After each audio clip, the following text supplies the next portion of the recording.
Durante o segundo reinado, que foi o governo do imperador Dom Pedro II, ocorreu uma forte imigração europeia para o Brasil.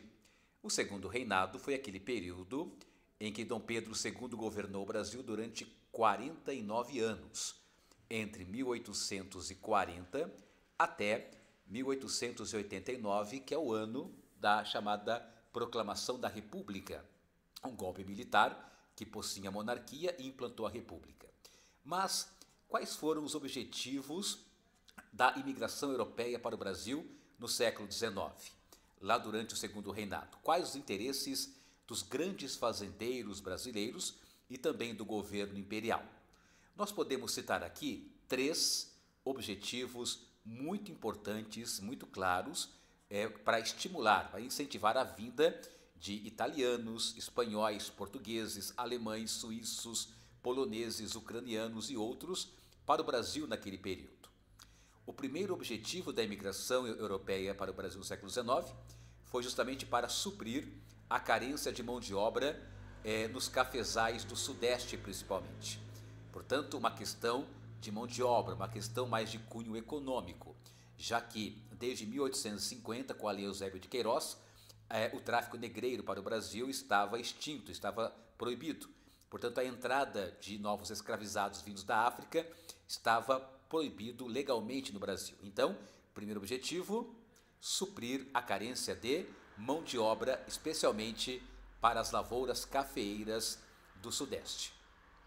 O segundo objetivo, ocupar vazios demográficos. Regiões do Brasil, como por exemplo o Sul, onde hoje nós temos o Rio Grande do Sul, eram regiões, o Rio Grande do Sul era uma região bastante despovoada e muito visada pela Argentina, que tinha interesse em anexar aquela região para ela, tirando aquela região do Brasil. Então Dom Pedro II e os governantes da época estimularam também a vinda de imigrantes europeus para ocupar vazios demográficos, especialmente ali na região do Rio Grande do Sul.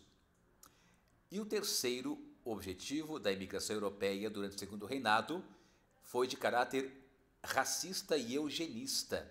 Sim, porque a elite brasileira, política e econômica, queria estimular a vinda de europeus para miscigenar e, com o tempo, branquear a população brasileira. Isso porque, na visão eurocêntrica da nossa elite, um povo muito negro e mestiço atrapalharia o progresso, atrapalharia o desenvolvimento do Brasil, segundo, claro, essa visão da elite brasileira lá do período. Portanto, uma prática de eugenia, na visão deles, de melhoramento da raça brasileira, trazendo europeus para embranquecer o homem brasileiro, clarear o homem brasileiro. Então, recapitulando, eis aqui os três objetivos da imigração europeia para o Brasil, lá no século XIX, durante o segundo reinado. Então, primeiro, suprir a carência de mão de obra, especialmente nas lavouras de café. Segundo, ocupar vazios demográficos ou populacionais, especialmente no extremo sul do Brasil. E terceiro, clarear ou branquear a população brasileira, numa visão eurocêntrica, racista e eugenista da elite brasileira, ou de grande parte da elite brasileira, lá no século XIX, durante o segundo reinado. Legal, galera? Então, história do Brasil, segundo reinado, governo de Dom Pedro II, um dos momentos cruciais na história brasileira.